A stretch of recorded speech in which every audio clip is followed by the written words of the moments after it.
Welcome to Hurts So Good. I'm your host, Orsi Sabo.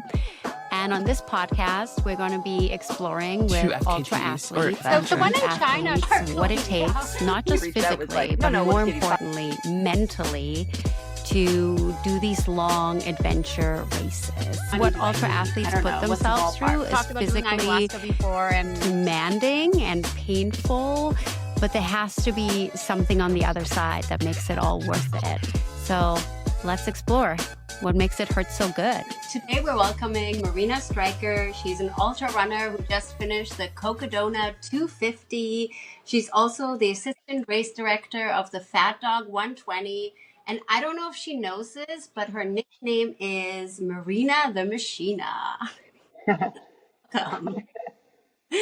Do you know that that's your nickname? Yes, when I first joined the Abbotsford Trail Running Club, a good friend of mine by the name of Annette, she's like, Marina, I'm going to call you Marina Machina. And that name just stuck over the years, and that's now my nickname. I think the first time I heard it was Fat Dog 2019. You came in second that year. I remember I was pacing Jordan, and it was an out and back section, and you had already finished it when we were going into it. And you looked so good, and I was like, get it, Marina the Machina. It was like you were just going. That was your big first 100-miler, right? Correct. That was my first year where I braved it and stepped it up from 50 Ks and a 50-miler to the Fat Dog 70 at the time. And all my running friends were like, what are you doing the 70? Like, why don't you just sign up for the 120? I'm like, no. And then as time progressed before the race, I'm like, this is eating me up. I think I could probably pull it off. So I upgraded to the 120 and I pulled it off. I managed to finish quite strong, actually. I was quite surprised. Second. That is quite second. That is a really big jump, and I'm only asking about it because I'm scared of the 120. To me, the idea of going 2 nights in that kind of terrain feels scary. So what was that like for you you didn't even go through multiple nights, did you? You finished in 35 hours. I finished that race in 36 hours around 10 something p.m. and my goal was to finish before dark, before going into the second night. And my pacer at the time, she was like, we can do this. And she just dragged me and towed me along on that last section along Skyline. And it was amazing because I remember the sun setting and the sky was so orange. And I literally had tears in my eyes going, wow, I pulled this off at sunset. We're doing the final descent and we're doing this before going into the second night. It was just such a beautiful ending. It was just amazing. So I think that's a secret to the Fat Dog 120 is you just have to be fast enough. True. And you were the assistant race director of that race.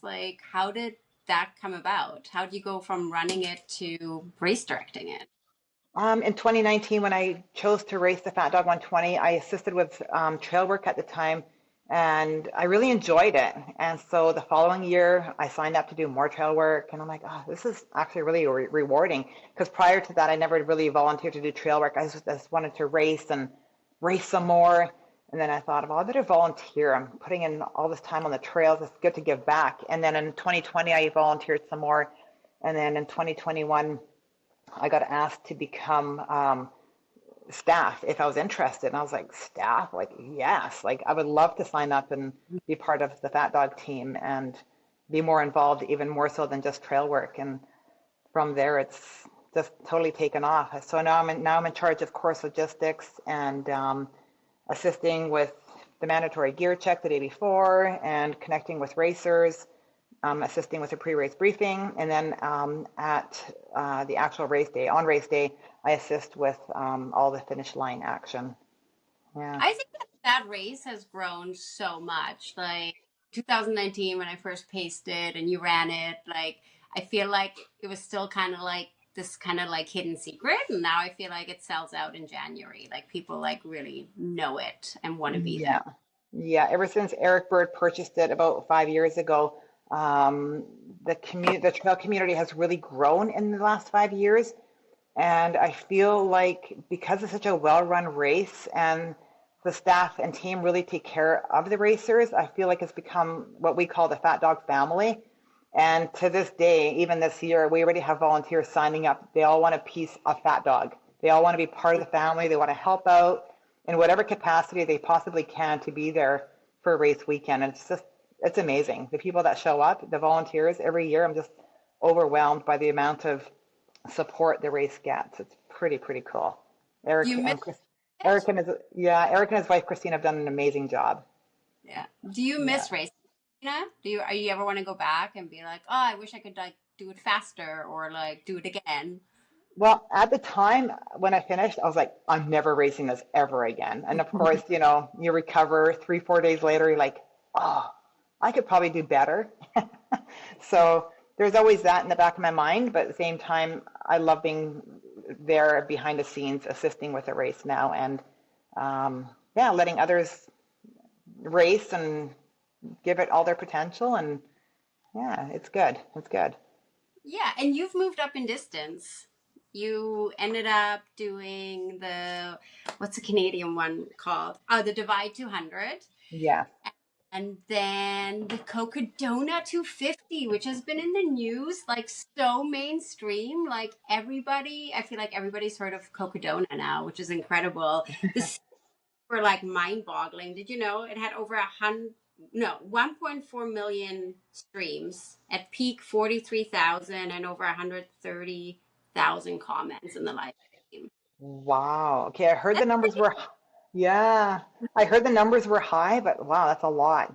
It's really That grown. was, that's more than Western states. Yeah, yeah. It's So insane. even with my finish, had I finished the first year 6 years ago when Cocodona first began, I would have been on the podium. But because the race has grown so much and there's such a strong field of athletes that sign up now, it's that much harder to podium. There's just so many stronger runners now that just keep surfacing. Yeah. And Well, like Courtney Walter, Rachel Entricken, like yeah, yeah, but you were 15th, which is pretty incredible, and third in your age group. correct.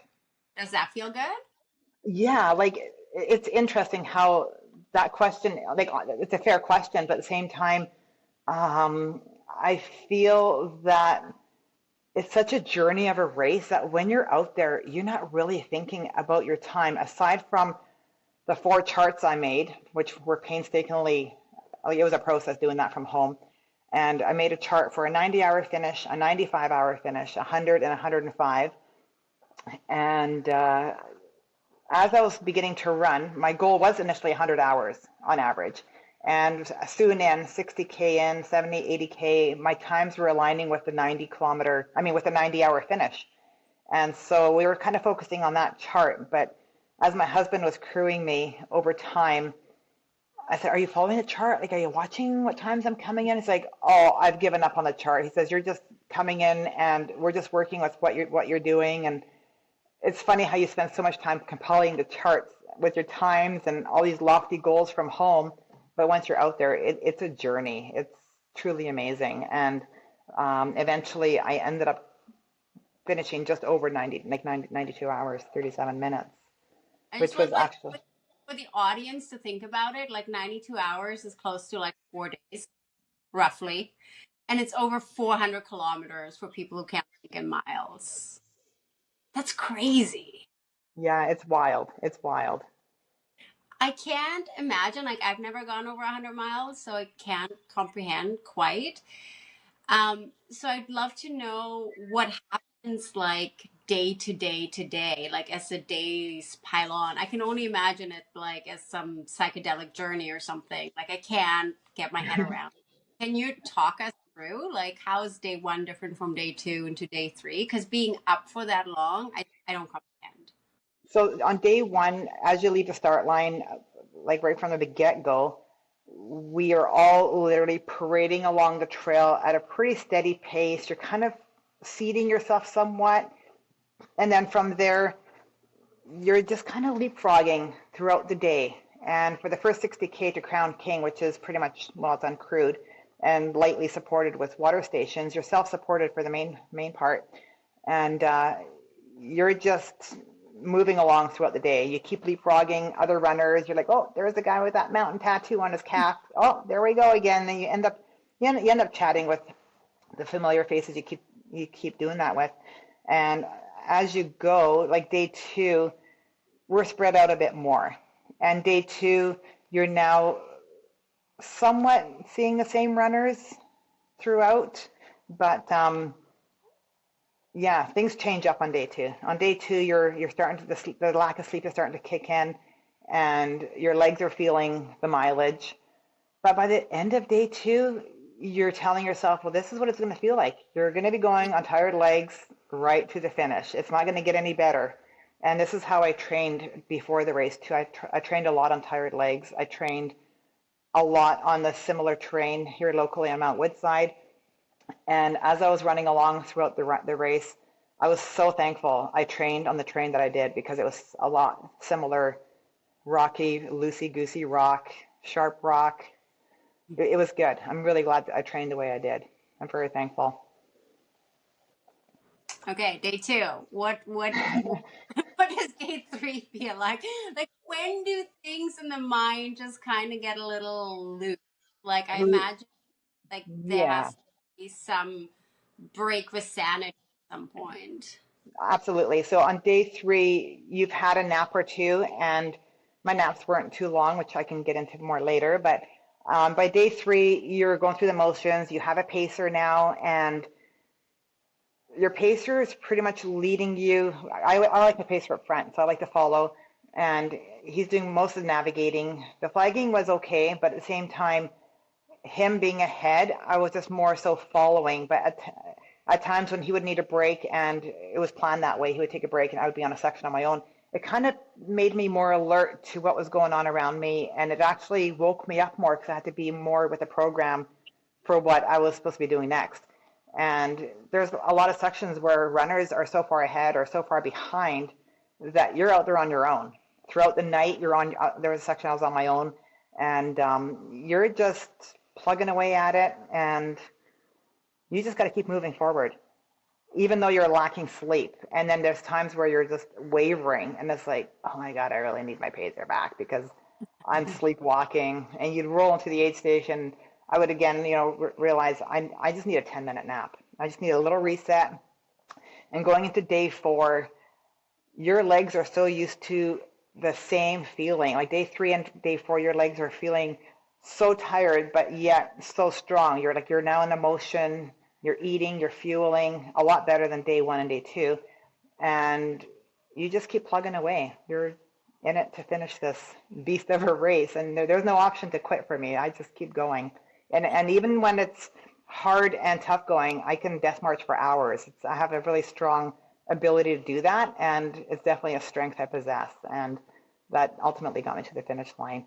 Even that last section on road, it was a long, wide gravel path into town and then down that long street. But there was times where mentally I would walk, run, and I'm like, I could run this, but I don't want to run. I'm mentally done, but yet I can hike with my poles down this road and just keep going. So I would just alternate walk, run, and that's how I ended up getting to the finish line at the end. What's your inner dialogue like? Is your inner dialogue pretty kind? Is it tough? Like, how do you talk to yourself? I'm not per se too tough on myself. I like to stay strong mentally, because that's also how I train. And so throughout the race, I maintain a strong mindset of, I will finish this. But at the same time, like day 1, you're not thinking about finishing. Day 1, you're just thinking about trudging forward, moving forward. Every step forward is closer to the finish line, but that finish line is so far away, you don't really think about it. I broke down the race into aid station to aid station, so that really helped me break it down and focus more on achieving the next section to that aid station, where I'd get support or no support. It might just be a water station, but it was still broken down to that point, so it was more attainable mentally. And as I was moving forward, I would literally tell myself, I signed up for this. This is what I signed up for. I trained so hard for this race, this moment, these 4 days. Like, this is me now doing what I want to finish, what I started. Like, it's a really cool feeling. because it's just So you and the trails, you and the mountains. Your pacer might be with you, but mentally, I was really focusing on just finishing what I trained so hard for. were there any lows though? Did you ever have a pity party for yourself at any point? Yeah, a couple times I had low points. I always, for some reason, I always throw up the first night. It's my stomach just revolting, going, why are you shoving all this food down the chute when really your body just wants to rest? It's a little bit messed up. So I did have a low point there, and it could be due to dehydration a bit because it's a huge adjustment being in a dry desert versus being at home training, locally at sea level, right? This is you start at about 600 meters elevation, and you slowly make your way higher and higher as you go. But yeah, so my first low point was getting to Camp Kippa, which was a really rough climb. It just kept going and going, and anybody we passed, I was just like, what is this? What is this climb? This year they took a longer section out and made it shorter, quote unquote, but it was an additional climb is what made it shorter. And the climb was just Mm. painful. It was steep and ugly. By the time I got to Camp Kippa, I tried consuming some food and I had to go along the side of the tent and everything came back up. It was terrible. So that was my low point there. And the aid station volunteers were amazing. They nursed me back and told me to just take small sips, just integrate small sips of ginger ale back into the tummy. And yeah, eventually I left the aid station feeling pretty good. I did pretty good for that section onward. And my second low point was coming down Eldon, where actually, no, it was prior to that, sorry. Um, it was a section from Fort Tuttle to Wildcat Hill where it was like 26 kilometers. And it was a beautiful section. It just kept going down, down, down, back and forth, little switchbacks through a really cool canyon, but it was a grassy canyon. It was really amazing. It was beautiful. I was on my own. My pacer needed a break. And I thought, oh, I can do this. But as I got going, it got hotter and hotter into the day. And as I neared Wildcat Hill, the last mile and a half coming out of the canyon there at Walnut Canyon, it just got so hot, so hot. And I was so tired and so sleepy. And I remember coming up the last, like I say, mile and a half to the aid station, and I kept looking for it, and I couldn't see an aid station. I couldn't see anybody through the trees. I was looking for somebody waving at me, my crew, and there was just nobody. And then I was seeing things. I was seeing colored things, but it was really nothing. It was just another sign or another tree. And eventually I got to a section about a mile out, and there was two hikers. I'm like, hey, how's it going? I said, am I close to the aid station? They're like, no, it's another mile. I'm like, another mile? And my heart sank. I was just like, another mile. I'm so hot. I'm so tired. And I was sipping on my water, and I think I had more water in my pack, but I refused to feel for it. So I wasn't really drinking. I was just in a weird mental state.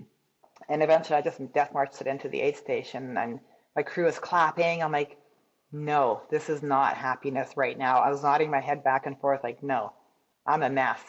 I need to get fixed up. I need a break. I need a nap. I need to start from scratch. But quitting didn't really cross my mind, weirdly. Like I just didn't think about quitting at all. So I'm really thankful I didn't have that mindset.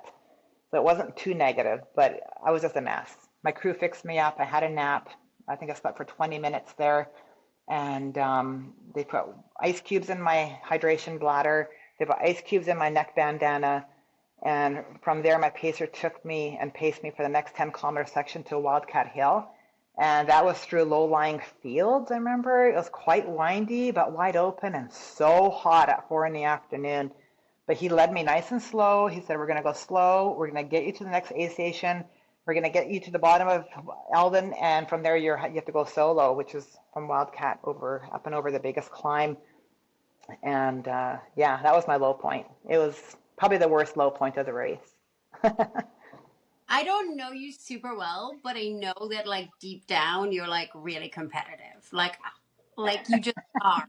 I remember we raced, like in 2022 we raced the BC Backyard Ultra together. And I was like, oh, Marina's competitive. Like if I didn't know it from Fat Dog before, I was like, I know now. So like Are you getting updates? Because like you were climbing in the rankings, right? Like every time I kept checking, like you kept moving up. I think when I first started tracking you, you were 20 something and then you went up. I think at one point you might have even been higher than 15s. Like you were moving and you were passing people. So are you aware of this? Are you trying to like what's happening with your competitive nature in a 250-mile race? Wow. Okay. So I didn't know I was moving up in the rankings. My crew did not update me. I didn't really want updates. I wasn't really begging for updates. Always know in a race doesn't really begin until the halfway point generally. So I didn't really get updates. I didn't really want to know. But at the same time, I was watching different females passing here, or I'd be passing someone. I'm like, okay, I'm lapping another person. This is good. But I wasn't really that competitive doing that because it was such a long race that you're just plugging away section to section.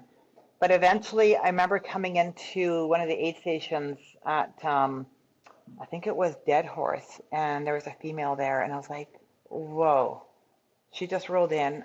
I need to go. I need to go. I'm good. I don't need to sit around. I don't need to sit here and baby myself any longer. Like, just keep moving because any longer time spent in an aid station, the longer your race will take. So I did have that mindset in me as well, except for when I would take naps.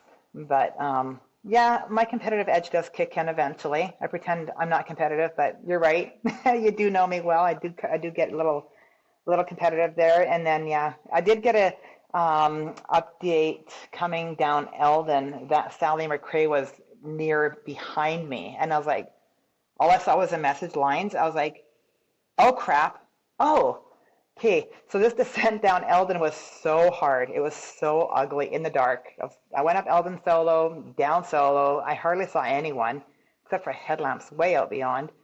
And sure enough, when I got that message, I didn't open it up all the way. I closed it and I was like, okay, now it's game on. Move it, Marina, move it. So when you come down that Eldon descent, it's steep and ugly. It's gritty. I fell on my butt once. I sat there and I was like, oh, how much longer is this going to go on for? This is so stupid. This is so ugly. This is terrible. Why would you put this section in a race? And this is so bad. And you get to the bottom, and it's not like at home where you go up a mountain, down a mountain, and you're done. No, there you go up, down, and then you still got to go another 5-6 kilometers of gentle uphill. And it's not just gentle, it's actually messy, it's ugly. And it just kept going and going. It was a narrow, bushy, big bouldery area. And when I got that message, I was like, give her, Marina, give her. And I kid you not, as wrecked as I felt, 240 miles in, 235 miles into the race, I was so wrecked and so depleted. And yet it was amazing how deep I could dig on such a empty, what I felt was an empty body. My legs just kept going. And my mind was, go, Marina, go, you got this. But I was so empty. But I got that message, and that's what made me just give her. And then I got close to Trinity Heights, the very last aid station, which is 8 miles out. And in the parking lot, I'm like, okay, it's flat here. I can quickly check the tracker. It's the first time I checked the tracker ever. And I was like, oh shit, she's way back. I got this. I don't need to like kill myself over this. And so at Trinity Heights, I sat there for about 5 minutes and had some soup and sat at the big heater they had. Oh, it was so good. So nice and warm. And the aid station, she says, it's only 8 miles from here. I said, you know what? I'm out of here. Thank you so much, you guys. And I took off, put my jacket on because it actually got cold. And I guess it was close to like maybe midnight at that point when I left the aid station on the final night. And it kept going up and up. It's this wide path in the dark. I'm like, why are we going uphill? I don't recall any uphill in that last 8 miles when I was doing my chart making. Like, why is there all this uphill? And it just kept going up and up and up. And then finally it was a long, slow, wide road all the way into the finish. And I was like, yeah, it was amazing. It was amazing. But when did you pass Sally? Like you weren't aware of when you passed her, right? Like you had I done it was, before. I I think it was was that. not, no, I was not aware. She had a bad low point apparently, and she was sleeping, I believe, at Wildcat or Walnut Canyon, where she had a longer nap. I'll have to listen to her podcast. I haven't listened to any of her Yeah. updates yet. But yeah, at one point she was having a downtime, a bad moment apparently, and that's when It Yeah. was game on. That- Yeah. I'm curious what like motivates you to do these super long things. You did the Divide 200. What was it about like that experience that made you want to do like Cocodona maybe? Or what makes you want to go this long? There's like 50K world, 100-mile world, and then there's the 200-mile world, which is like a different world. Like what makes you want to do that? Yeah, it's definitely a different world doing 200s. When I did the Divide 200, I signed up and I told my husband, I said, don't come out and crew me for the 200, like the Divide. No, like stay home. I don't have the heart to make you come out and wait at every aid station to crew me. Like, no, I just didn't have the heart to ask him. So he stayed home. I made all my own drop bags, crewed myself, and I had a pacer come out. My friend Steve came out and paced me for a good section. And then the tail end, a good friend from Arizona who I met at the race, she had DNF'd earlier, and she paced me to the finish. And what happened there was I realized if I can race a Divide 200 uncrewed, I could probably do a 250 crewed and with a pacer again as well. Like let's see if we can do this. So even though when I finished the Divide, I was like, I'm never signing up for another 200. That was so hard. It was so long, so hard. That last section to the finish was so hard. But when you recover this weird thing, it's like having kids, you forget the pain, you have another kid, like it's like that. And funny enough, like time does heal. And it's amazing when registration times come up for certain races and you look at your laptop, you're like, okay, it opens up at 7. I'm going to take a chance and see if I can get in. So when Cocodona opened up last year in May, I sat on my laptop right at 7 a.m. It opened up and I went, register, refresh, register, refresh. I finally got through and it took about 10 minutes to do the process. And I looked 5 minutes after, which is now 7:15, and the race was full with 350 participants. I was like, holy cow, I got in. I got into Cocodona. Oh my gosh, I'm doing this. So then the wait list grew to 700 people within like a few days. And I was like, holy cow, this race is the real meal deal. Like everybody wants to race this race. And I'd heard a lot of good things about Cocodona. I heard how Aravaipa does a really good job with their aid stations. They take really good care of their runners. I'm like, I'm in. I need to experience this race. I want to see what this race is all about that everybody's talking about.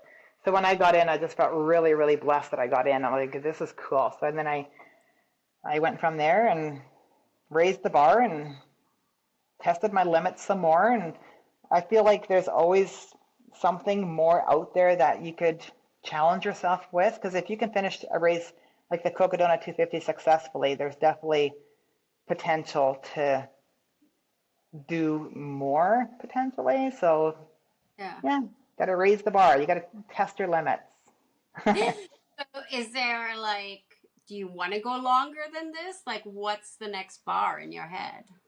Well, right now I took a chance. I put myself into the hat for Cocodona 250 for next year. I find out June 2nd if my name gets pulled. If not, then I will see what else is potentially out there, but I feel like there is room for improvement. I feel I can definitely improve on my time, improve on sections where I had low points and maybe do better and try different strategies and go from there. Um, so the show is called Hurt So Good. I'm wondering what your relationship to pain is. Like, what's your relationship to pain? How do you relate to it? When I finished this race, I came to the conclusion that if your mental grit can override the feeling of all things uncomfortable and all things suffering that you experience, that is what will get you to the finish line. If you don't have that mental tenacity, the grit to override the feeling that your body is experiencing, you likely won't finish. If you have any negative feelings in your mind already that are already being predominant throughout the beginning stages of the race, and you're already feeling different complexities take place, and you don't know how to handle those complexities and how to problem solve, that is definitely a recipe for a DNF. And I can see why not everyone possesses that grit. Not everyone everyone has a different mental capacity to overcome pain, and I strongly feel I do have a high tolerance for discomfort, and I have that ability to definitely override that with a positive mindset and a positive outlook on how you can problem solve and what can you do to make it better. Like, not something, sometimes there is nothing that will make it better, but you got to keep moving forward. You got to be able to move forward and get to that next point, whatever point that is. I'm curious, did you all, like, you are a gritty person, like I know you are, but like, have you always been that way, or do you feel like you've developed it? I think I've developed it from the way I grew up, from my background, where I came from as a family, how we grew up, and just the experiences we went through, and how that shaped me to become a stronger person, and that there is ways to battle things out, even negative experiences in your life. You can overcome these things if you choose to fight through and work your way up and out. Everything's a choice. You can choose to not move forward, or you can choose to move forward and prove to yourself you can do these hard things. You are capable. If somebody isn't a super gritty person, but they're like attracted to these things, but maybe they keep DNFing, like, what would be a piece of advice you would give to them to work on their mental strength? To definitely train in the training stages, because I feel in the training stage, that's where you're training your body to train mentally. Like, get out there, do hill repeats, do long days, do the heavy pack training, go see what that feels like, and get back out there the next day on those tired legs and do it all over again. Because in the Cocodona 250, you're out there for 4 or 5 days. You need to have that mental grit to keep going. You can't just do a training day where you have the heavy pack, you're tired. Okay, I'm gonna take 3 days off now. No, you got to get back out there, because it's gonna feel like forever during the Cocodona. You're out there a long, long time. Every morning, every afternoon, every night, over and over and over. Those nights keep coming. You're gonna be sleepwalking, not just the one night or the 2 nights. It's gonna get worse, but you have to battle through that and work your way through and problem solve. Take a nap, eat more, take a rest, reset your body, cool down. Get your crew to clean your feet, all those things, Yeah. I actually have a quick question. There's a term you've mentioned a few times that I haven't heard before, dead marching. Oh, yeah. What is that? And then just on this topic, how important is the crew? Like, do you pick them ahead of time? Like, what is that process like? Because it sounds like there's such a vital role in a race like this. Yeah, so good question. So death marching is a term I use. It's not a really nice term, I guess, but it's a term where your body is so tired, but because, like, I use poles, a lot of racers use poles. With my poles, I'm able to keep moving forward. My poles help alleviate my legs a little bit, and it just allows me, for the way poles work for me, when I push down and off, it allows my lungs to take a bigger breath. It actually really helps me with my breathing. I don't know if that works for other people as well, but for me, that really helps. And so when I'm on tired legs, moving forward, and I'm trying to get to the next aid station, I'm just so done. Like, where is that aid station? I can literally just use my poles, trudge forward, steady, Freddy, for a very long time. Just keep powering through. And it's the powering through at such a steady pace. I call that death marching, because you're so done, but yet you're powering through. But other people use that term too. I think it's when you get to the place where you just kind of like, it's like you're describing it as still like kind of a powerful thing. When I think of death marching, I think of almost like a slow hike. Yeah. You've kind of a little bit and you're just kind of like hiking. There's no point of running when you're death marching. You're just No. like, That's right. You have nothing in you to run. You just don't want to run. You're mentally done, but you need to move forward, and you just keep moving forward by death marching. Yeah. So Yeah, my in my mind, I'm picturing like more of a dissociation sort of thing where your body's going, but your brain's like offline. Yeah. So the question about the crew there, I'll respond to that. Choosing your crew is really important.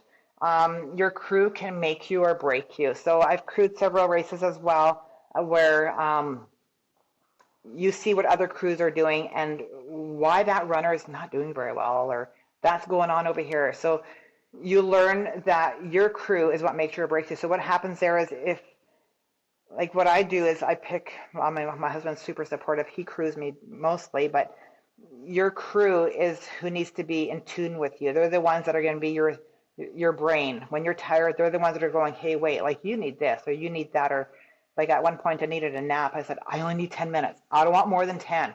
Well, I passed out, and it turns out my crew gave me 10 extra minutes. They gave me 20. I was like, I gotta get going. I gotta go up and over Eldon. But they knew that I just needed that extra 10 minutes, because to go up and over Eldon, it's no joke. And they just knew that I needed that extra little bit. So there again, they were my brain for me. They're just in tune with you, and yeah. And having a pacer is really important.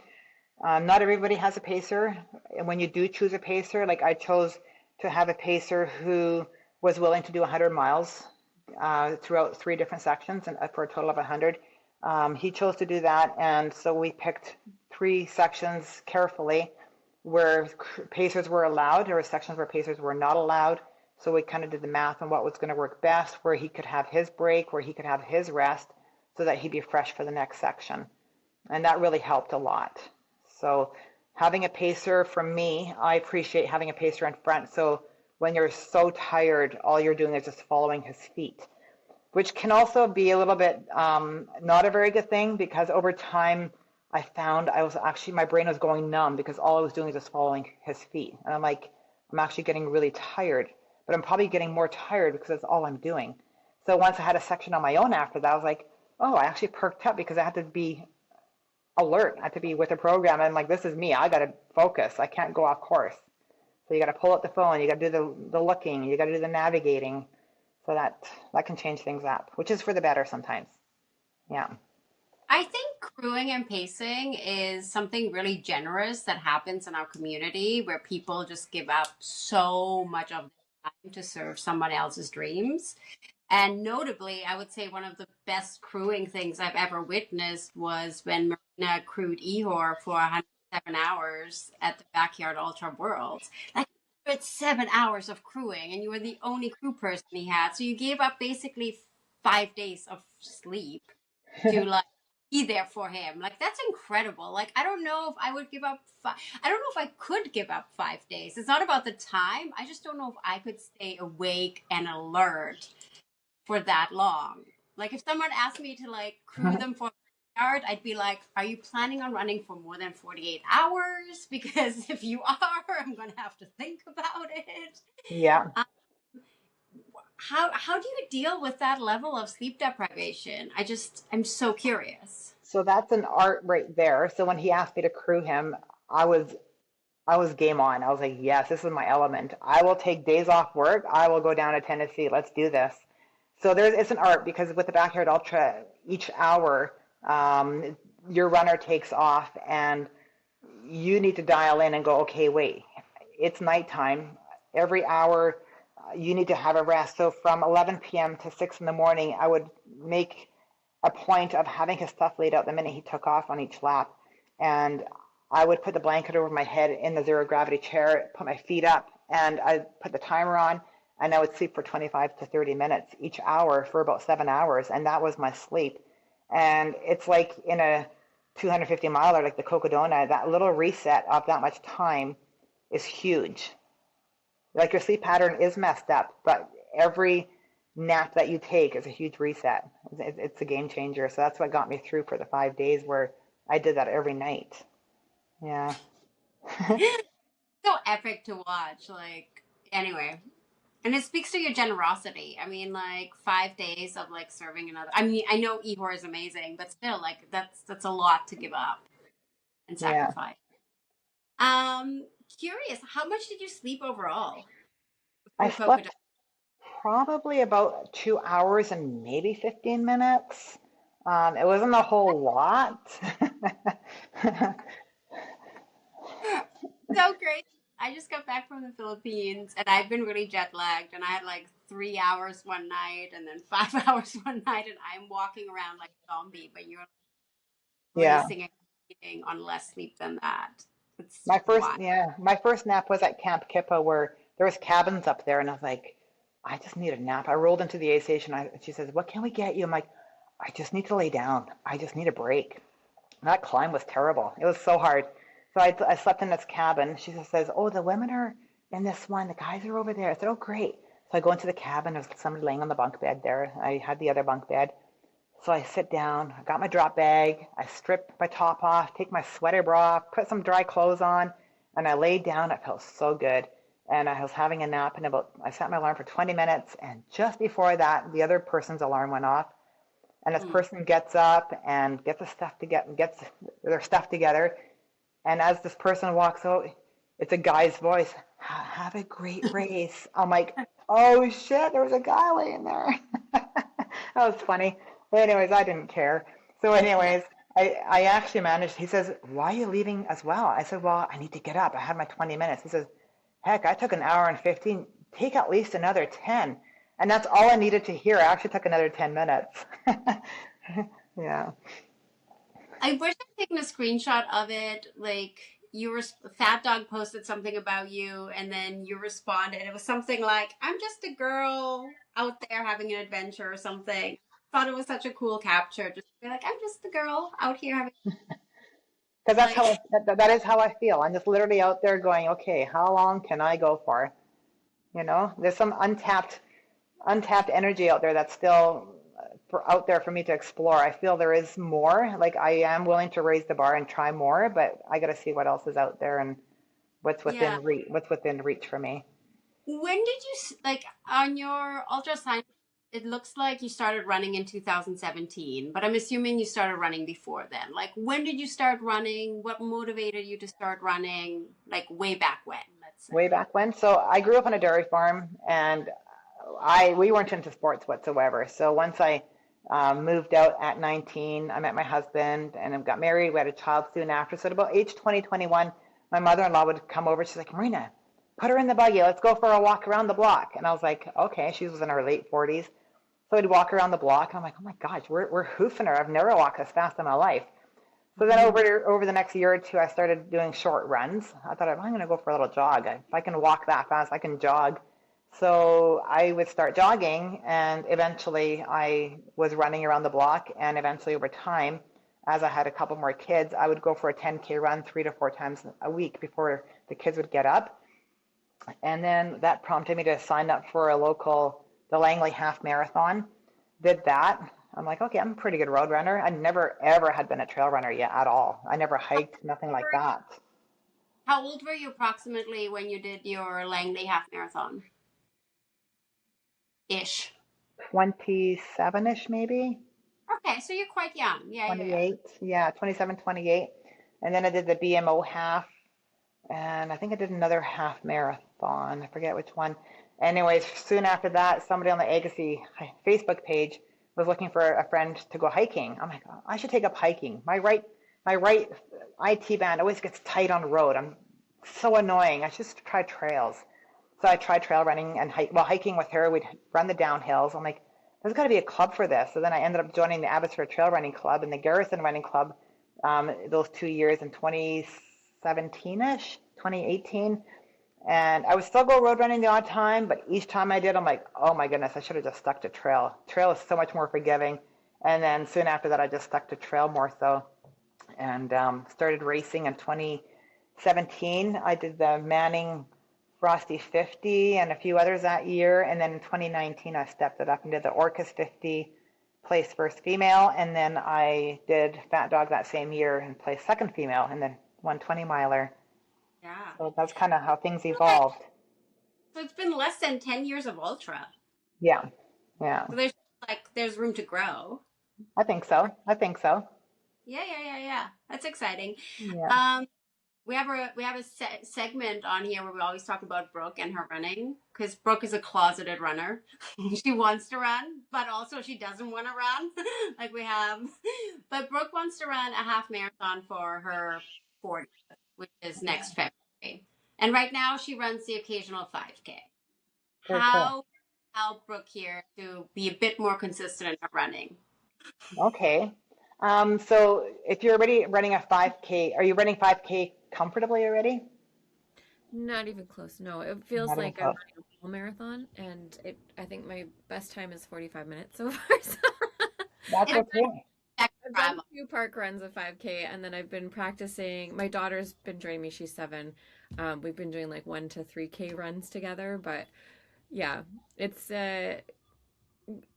I was in a good rhythm, and then like hard things happen in life, and then it's like, oh, I don't want to add hard things to my life when hard things are already happening. You know? Right, right. But running is such a great outlet for energy. It's a great outlet for mental processing. That's why I trail run mainly, is to process life. I come home and I'm just more relaxed and chill. And I think I have a little bit of ADHD, so it's a great way to channel my energy. But for you, I would start from scratch again and just start right over and just begin by going for a short, well, definitely a warm up for maybe a kilometer, or even time based. You can do a 20-minute warm up and then run telephone pole to telephone pole. So run like a jog, don't run, jog. Jog, so you're warmed up for 20 minutes and then jog to the next telephone pole. Fast walk to the next pole, and then again, jog to the next pole. So each telephone pole is about 100 meters apart.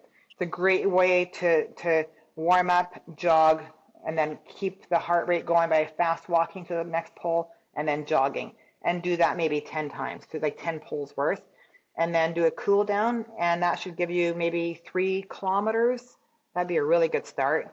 And do that 3 times a week. Then the following week, do the same thing, but instead of jogging to the next pole, just run a little harder to that next pole, and then fast walk, and then run harder again, like that. Do that for a week, 3 times, 4 times. But also do a lot of stretching. Go to the gym if you can, or just from home if you don't have time for the gym.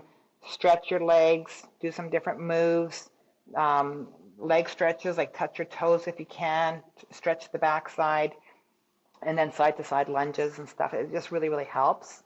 But yeah, just slowly step it up. And then maybe by week 4, you'll be ready to always do a 20-minute warm up if you can, gentle jogging or fast walking, then gentle jogging. And then after the 20 minutes, then run 4 telephone poles worth gently, and then walk 1 pole worth. And then again, alternate. Just keep building slowly. Yeah. Something like so.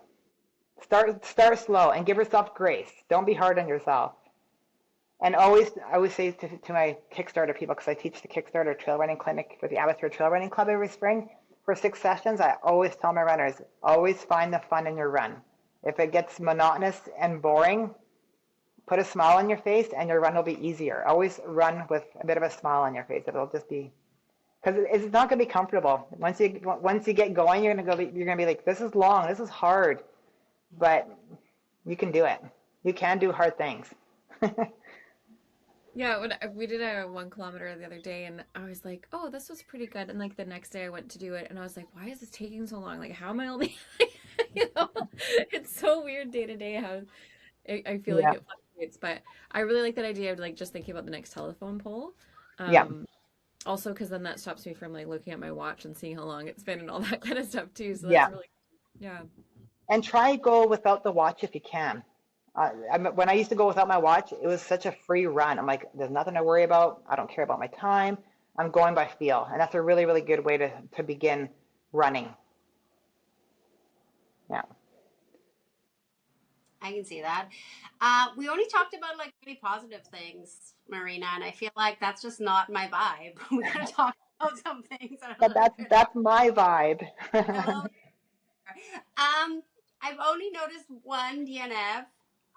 What happened in Mammoth 200? Was Mammoth it a 200. mistake? Um, Mammoth 200, I trained so hard for that race. And then we drove down and I managed to get going. Like, well, that race, you begin at high altitude. So you're going up and over Mammoth, which is 3,000 meters, give or take, on the very first climb. And then you meander and you go down lower, but you're always flirting with the altitude. And at the very end, you also have to go up and over Mount Mammoth to get to the finish line. So it's very hard. It's a hard race. So you definitely have to train at altitude, which I did. The race is in September, so it gave me a really good opportunity to train out in Manning and out in Cathedral at high altitude as much as I could. And I thought I could do it and pull it off, but once I got going at Mammoth, 8 hours into the race, I started throwing up at 8 p.m. It wasn't even dark yet, and I was like, "Oh my, that was weird. Why am I throwing up already? This is weird."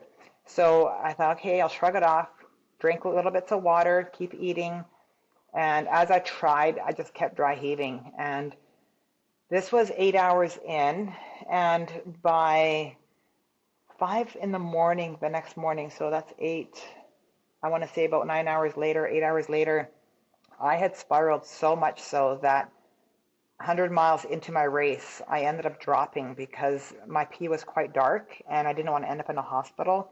And I managed to convince my husband that I was dehydrated. I couldn't drink. I couldn't eat. I was a mess. I can't finish this race. Now, in hindsight, I don't know if a good nap, like a 5 hour nap, would have fixed things up. I don't know.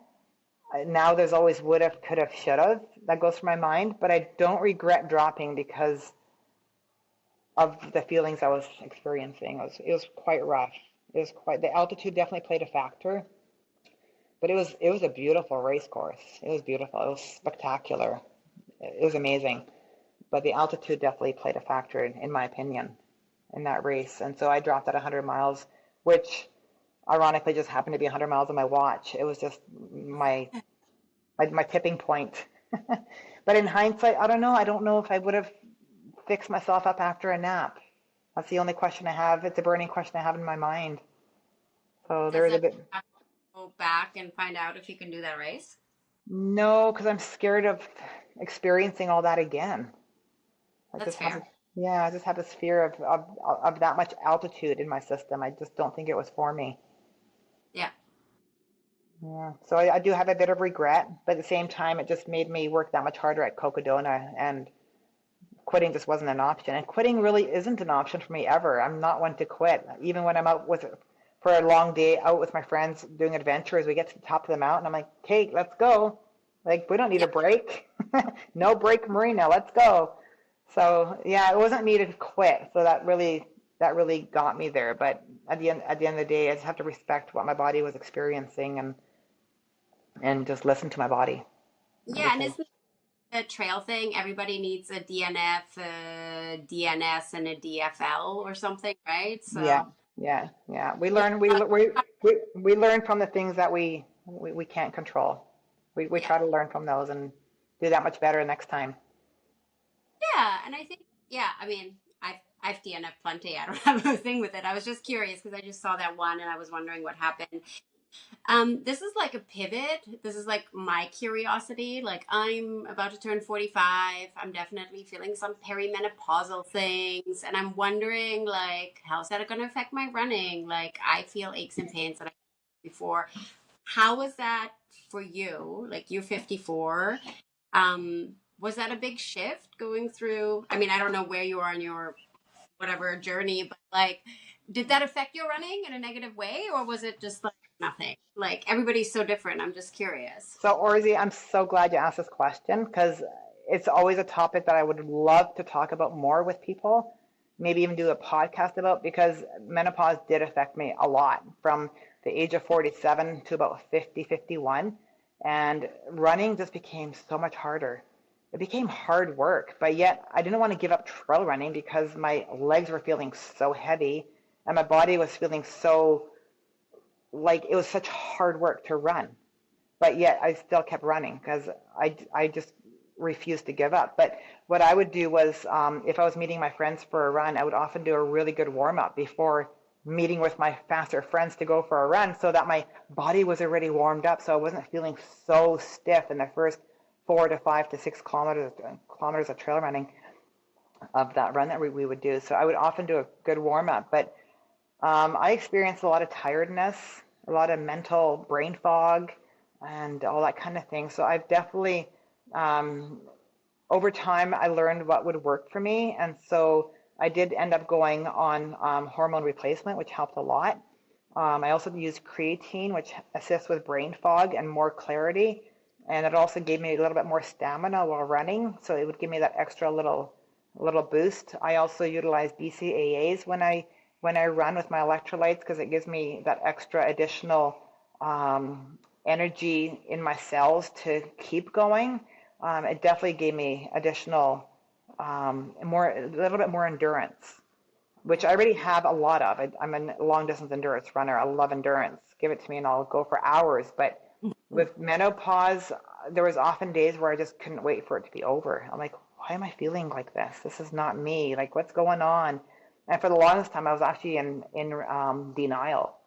I didn't want to admit I was going through menopause. Menopause is for older women. I'm not that old. I'm only in my early 50s. Like, what am I? No, age is just a number, right? And that's my mindset. I don't let the age number think of me as old or older. But yes, I am an older woman, but at the same time, I don't feel older. Yeah. I still feel really good. I feel so today at 54, I have to say I actually feel really damn good. Was it hard to dial in the HRT, or was it a pretty process for you? It was a bit of a process.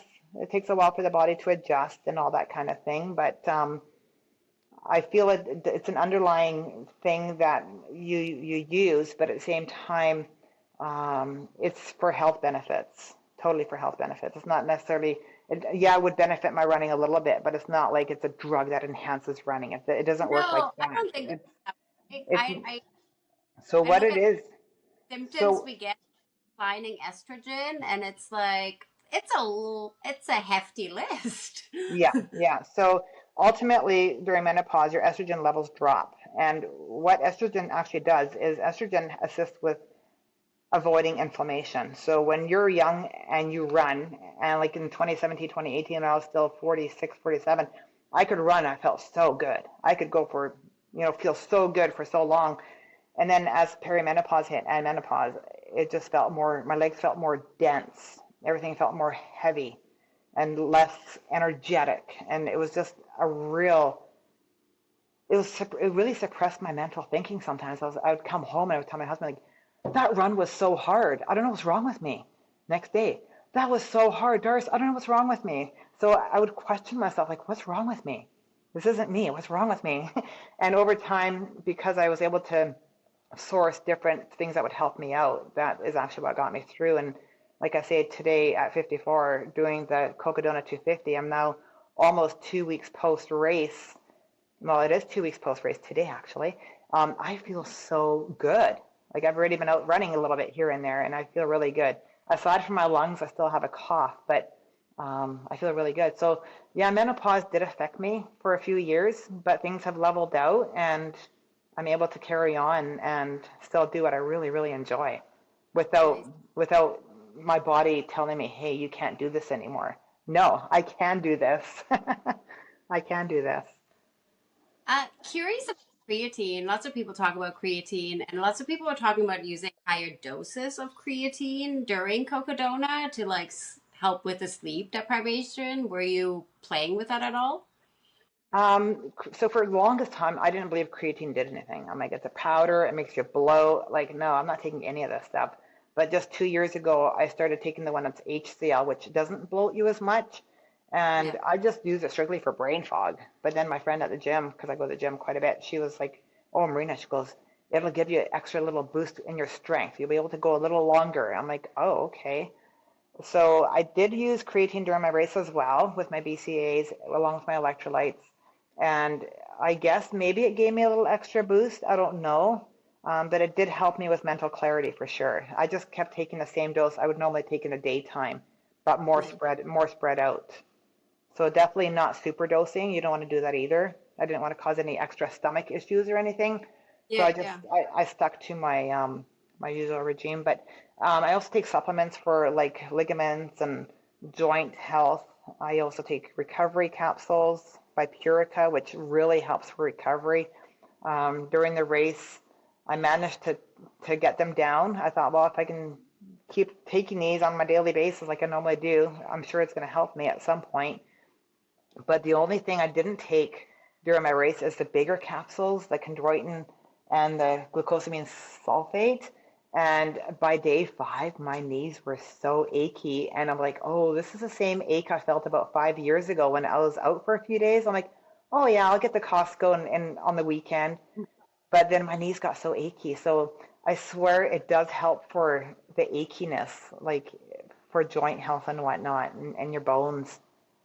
Yeah, I've been taking that for a while, and it definitely helps. Like for the amount of running I do, you really got to look after yourself. Self-care is of utmost importance when you're doing that much. And people ask me, "Do you not have knee issues? That is so bad for you." I'm like, I don't have any knee issues. I'm healthy. I'm probably healthier than you.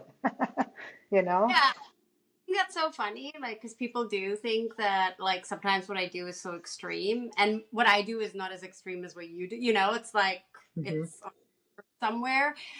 But what I think is extreme is people who do nothing. Like, I actually think it's like extreme to just like not move your body. Because when I Right. average out training over the year, it's probably like an hour and a half a day. You know what I mean? Like, yes, sometimes there's like intense training blocks where it does feel like a lot, but over a year, it seems like totally normal to move your body like an hour and a half a day. Exactly. Exactly. And everything's a choice. And when people choose to sit around and get these health issues, that's on you. Like, don't try to tell me like that I'm not healthy. I feel so healthy.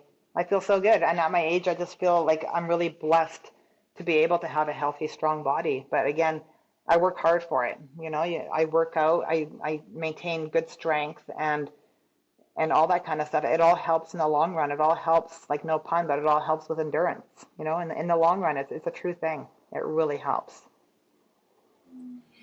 What do you think? Like, I don't know. I'm just trying to think, like, you've done these epic, long things. Like, what keeps you, like, where's the curiosity? Like, what drives you? Like, do you know what's like somewhere in the back of your brain that just kind of keeps pushing you forward? I don't know. I just feel like I have this thing in me where I just want to keep testing my limits. I just want to raise that bar and see what more can I do. There's a lot of events out there that are harder than well, I shouldn't say there's much more out there than the Cocodona is one of the hardest races out there, but I feel like if I get into Cocodona for 2027, I want to see what my potential is to improve my time a little bit. Like even if I can get sub 90, I'd be thrilled. Yeah. And see if I can do that. I'll be a year older. Like, can we still do this? I'm hoping I can. The way things I'm are looking, I feel like I can. I know you have an FKT on the High Rim Trail here. Any more FKTs sort of in your brain that you'd want to like attempt? Not right now. I managed to do an FKT on the HBC trail when COVID happened because there was no races, and so I'm like, I got to go out on the Hope Brigade, the trail from Tulameen to Hope, and improve my time on that. So I improved the previous female time on that back during COVID. That was really fun, actually. It was a 74-kilometer trail. And then the High Rim Trail. But right now, I don't have any other FKTs in mind. I was looking at longer ones on the other side of Canada, but it was too flat and boring looking. So at this point, not right now, but maybe in the future. You never know. Yeah. And what excites you most about the sport? Like with Cocodona, it was just like such a phenomenon. People were like really in. Like, what do you think? And you are a race director at Fat Dog. Like, how do you see the sport evolving? Like, what excites you about trail running right now? What excites me the most is ultimately the trail community. The trail community is so big. Like here at Cocodona, different trail races, different events, Fat Dog. I find it's the people that make the community and the people that make the race so fun. Um, Road running races are a different kind. It's a different sport, well, similar sport, but different vibe.